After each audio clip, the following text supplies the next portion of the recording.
السلام علیکم۔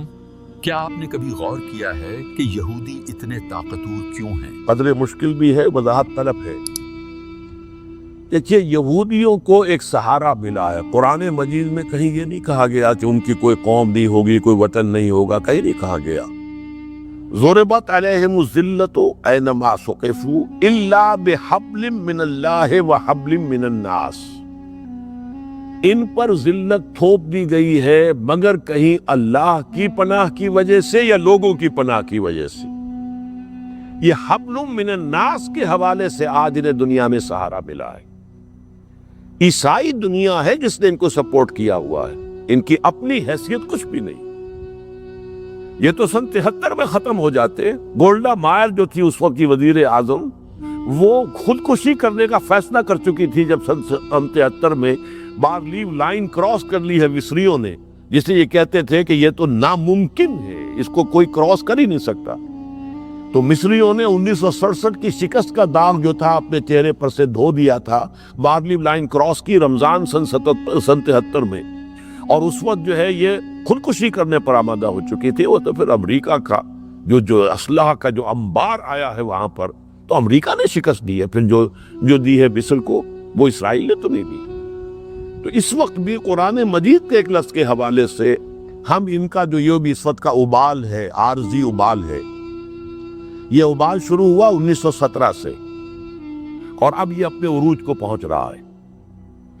لیکن اس کی جو حکمت میرے نزدیک ہے، یہ تو اصل میں جب حضرت مسیح علیہ السلام کو انہوں نے اپنے بس پڑتے سولی پر چڑھایا تھا، چاہے اللہ نے انہیں اٹھا لیا اور سولی نہیں دیے گئے وہ، لیکن انہوں نے تو اپنے طور پر سولی پر چڑھا دیا نا۔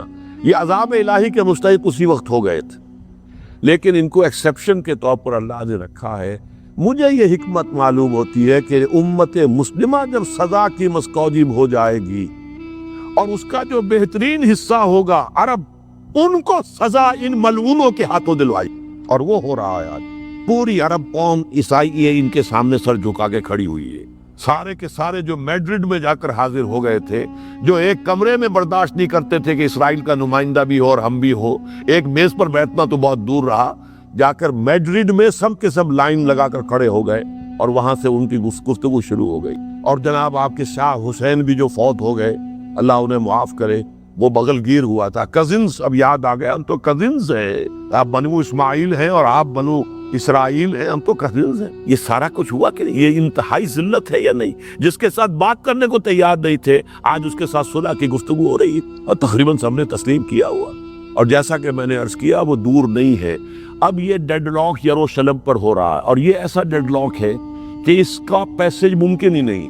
نہ یہودی پیچھے ہٹ سکتے ہیں، وہ جو فنڈامنٹلس یہودی ہے وہ حکومت کو کبھی بھی اس یروشلم کے معاہدے میں پیچھے ہٹنے نہیں دے گا، نہ عرب جو ہیں ان کو آمادہ ہونے دیں گے اس کو، یاسر عرفات کو، کہ وہ بالکل دستبردار ہو جائے یروشلم سے۔ یہی جو ہے امپاس جسے آپ کہتے ہیں وہ آ گیا ہے۔ اب اس کے بعد اگر کیا ہوگا، اگر 13 ستمبر کو یونیلیٹرل ڈکلریشن کر دیتا ہے تو جنگ ہوگی، اور کوئی عجب نہیں کتنا بڑا عذاب آئے۔ اور سب سے پہلے تو مسلمان عرب جو ہے ان پر خود عرب حکمرانوں کی طرف سے عذاب آئے گا۔ پہلے تو حسنی مبارک انہیں جو ہے بھونے گا، اور شاہ فہد بھونیں گے، وہ جو مسلمان نوجوان ہے جو تلملا کر اٹھے گا، جیسے کہ مسجد گرا دی گئی تھی اگر ایودھیا کی، تو مسلمان جو ہے تلملا کر اٹھے، پھر بھون دیا پولیس نے ان کو۔ 6000 کے قریب جو ہے وہ ممبئی کے اندر جو ہے وہ بھون دیے گئے۔